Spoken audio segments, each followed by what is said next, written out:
do nothing.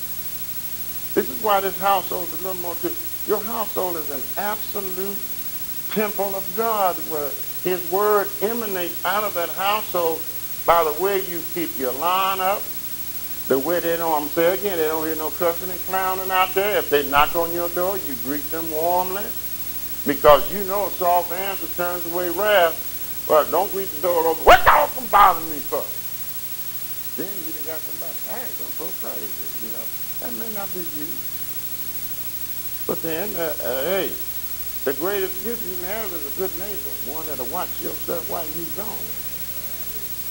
Y'all don't hear nobody. You see what I mean? And has raised up. Now, that in the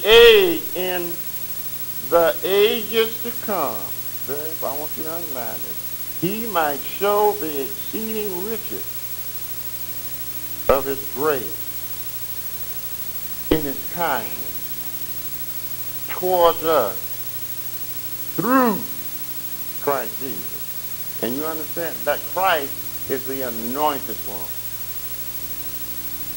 Jesus is Yahweh saves. That anointed one is the time when you're sick sometimes and he tells you you anoint somebody with oil. The anointed one comes in. There ain't no power in the oil, but it's in your obedience.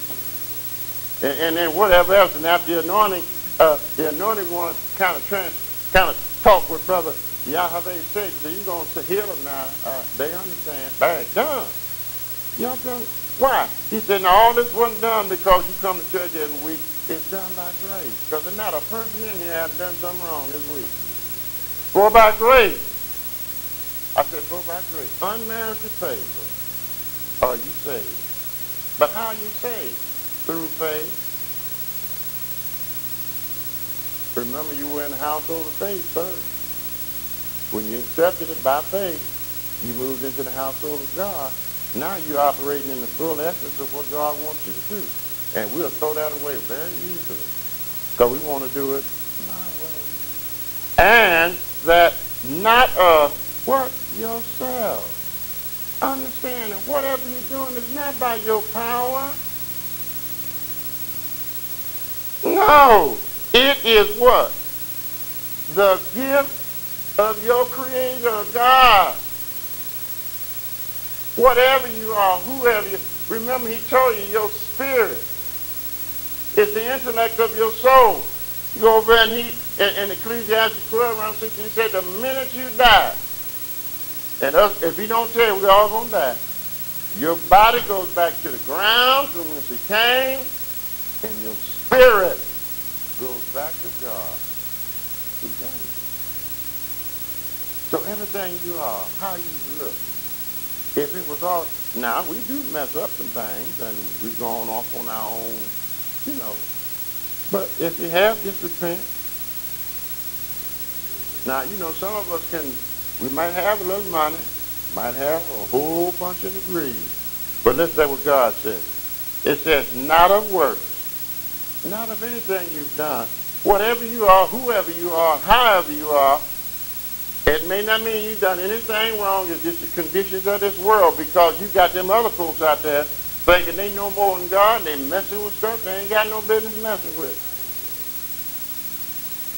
Lest any man, notice what, should boast. No, we ain't boasting about what you've done. You ain't done anything. Why? About through for the day. Give me the 12th verse. We're going to stop. Now, is this plain enough? For we are his workmanship. Meaning, whatever things he's fashioning in you, he did. You must convey that to your children. Why?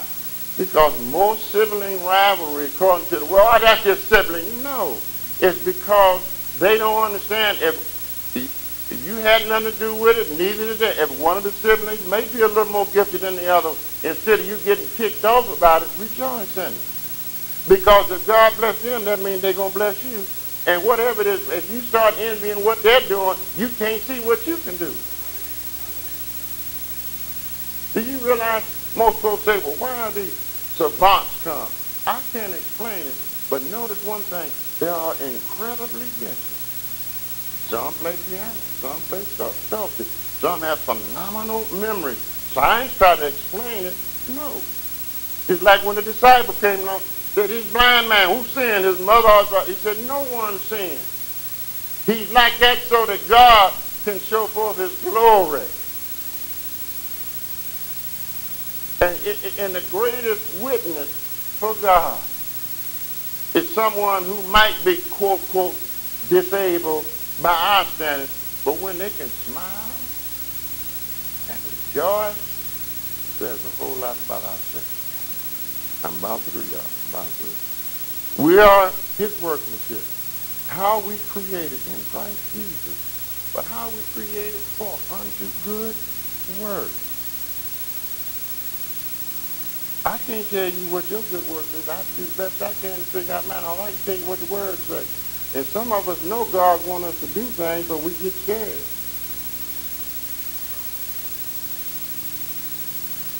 Now listen to this. Which God, notice now, which God hath before ordained.